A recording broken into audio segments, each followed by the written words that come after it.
देश छोड़ जाने का सुझाव। दूसरे दिन सेनापति ने शाक्य संघ की दूसरी सभा बुलाई। इसका उद्देश्य था कि उसके अनिवार्य सैनिक भर्ती के प्रस्ताव पर विचार हो। जब संघ एकत्र हुआ, उसने प्रस्ताव किया कि उसे आज्ञा दी जाए कि वह 20 वर्ष और 50 वर्ष के बीच के प्रत्येक शाक्य के लिए कोलियों के विरुद्ध लड़ने के निमित्त सेना में भर्ती होना अनिवार्य होने की घोषणा कर दे। सभा में दोनों पक्ष उपस्थित थे, वे भी जिन्होंने संघ की पहली सभा में युद्ध घोषणा के पक्ष में मत दिया था और वे भी जिन्होंने इसके विरुद्ध मत दिया था। जिन्होंने इसके पक्ष में मत दिया था, उनके लिए सेनापति का प्रस्ताव स्वीकार करने में कोई कठिनाई नहीं थी। यह उनके पूर्व निश्चय का स्वाभाविक परिणाम था। लेकिन जिस अल्पमत ने उक्त निर्णय के विरुद्ध मत दिया था, उसके सामने एक कठिनाई थी। उसकी समस्या थी बहुमत के आगे सर झुकाना अथवा नहीं झुकाना। अल्पमत का निश्चय था कि बहुमत के आगे सिर न झुकाया जाए। इसीलिए उन्होंने उस सभा में उपस्थित रहने का भी निर्णय किया था। दुर्भाग्य से किसी में यह साहस नहीं था कि यही बात खुलकर कह सके। कदाचित वे बहुमत का विरोध करने के परिणामों से परिचित थे। जब सिद्धार्थ ने देखा कि उसके समर्थक मौन हैं, तो वह उठ खड़ा हुआ और उसने संघ को संबोधित करके कहा, मित्रों, आप जो चाहें कर सकते हैं। आपके साथ बहुमत है।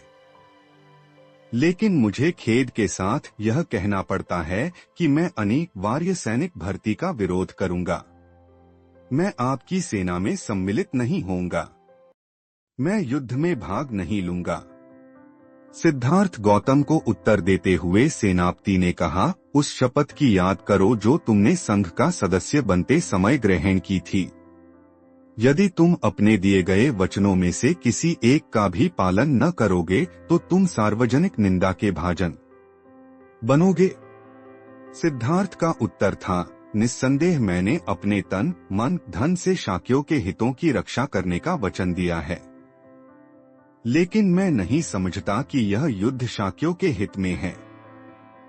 शाक्यों के हित के मुकाबले में सार्वजनिक निंदा का मेरे लिए कोई मूल्य नहीं। सिद्धार्थ ने संघ को इस बात की याद दिलाई और सावधान किया कि कोलियों से निरंतर झगड़ते रहने के कारण शाक्य संघ बहुत कुछ कौशल नरेश के हाथ का खिलौना बन गया है।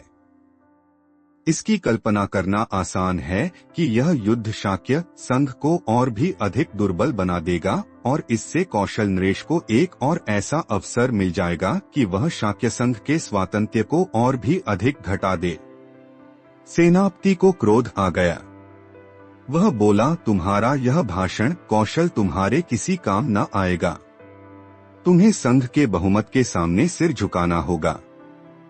शायद तुम्हें इस बात का बहुत भरोसा है कि कौशल नरेश की अनुमति के बिना संघ अपनी आज्ञा की अवहेलना करने वाले को फांसी या देश से निकल जाने की सजा नहीं दे सकता, और यदि इनमें से कोई भी एक दंड तुम्हें दिया जाए तो कौशल नरेश इसकी अनुमति नहीं देगा।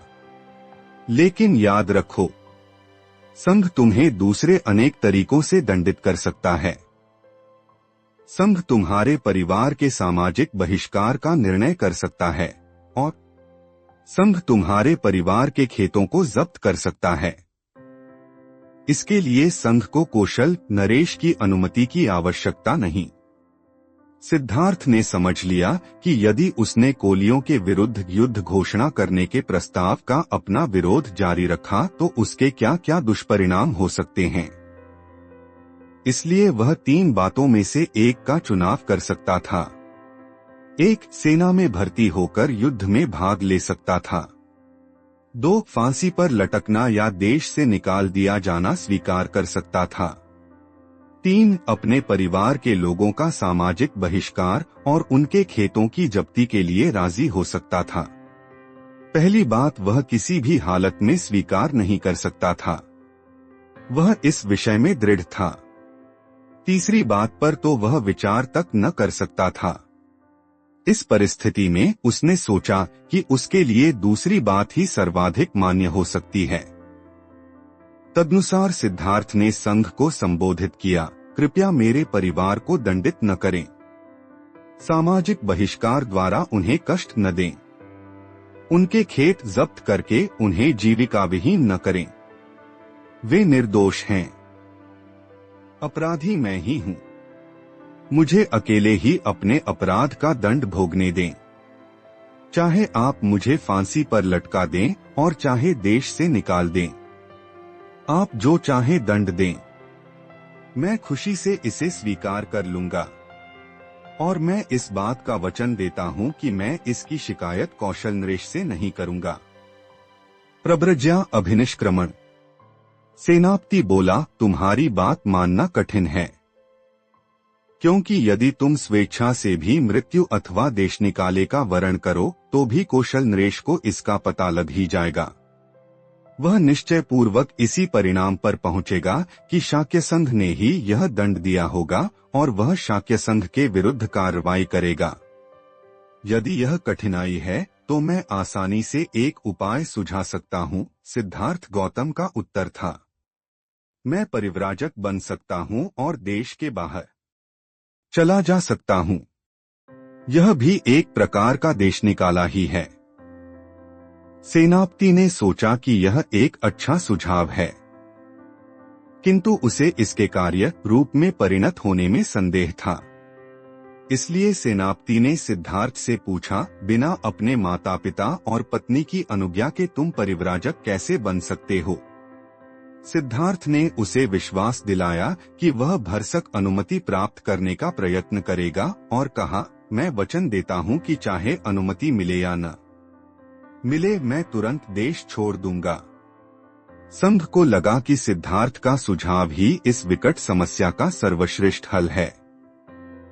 संघ ने इसे स्वीकार कर लिया। सभा के सम्मुख जो कार्यक्रम था उसे समाप्त कर संघ विसर्जित होने को ही था कि एक तरुण शाक्य ने अपने स्थान पर खड़े होकर कहा, कृपया मेरी बात सुने। मैं कुछ महत्व की सूचना देना चाहता हूँ।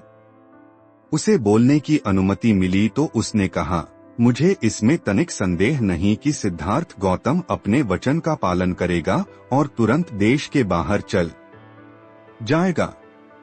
लेकिन एक बात है जिससे मैं थोड़ा चिंतित हूँ। अब जबकि सिद्धार्थ आंखों से अदृश्य हो जाएगा तो क्या संघ का यही इरादा है कि कोलियों के विरुद्ध युद्ध की घोषणा कर दी जाए? मैं चाहता हूं कि संघ पुनः इस बात पर गंभीरता पूर्वक विचार करे। कुछ भी हो, कौशल नरेश को सिद्धार्थ गौतम के देश निकाले का तो पता ही लगा जाएगा। यदि शाक्य तुरंत कोलियों के विरुद्ध युद्ध की घोषणा कर देंगे तो कौशल नरेश समझ जाएगा कि सिद्धार्थ गौतम ने इसीलिए देश का त्याग किया होगा क्योंकि वह कोलियों के विरुद्ध युद्ध छेड़ देने का विरोधी था। यह हमारे लिए अच्छा न होगा। इसलिए मेरा प्रस्ताव है कि हमें सिद्धार्थ गौतम को गृहत्याग और कोलियों के विरुद्ध वास्तविक युद्ध छेड़ देने के बीच कुछ समय को यूं ही गुजार देना चाहिए, अन्यथा कौशल नरेश इन दोनों घटनाओं में संबंध स्थापित कर लेगा। संघ को लगा कि निश्चय से यह बात महत्वपूर्ण है। नीति की दृष्टि से यह बात मान ली गई।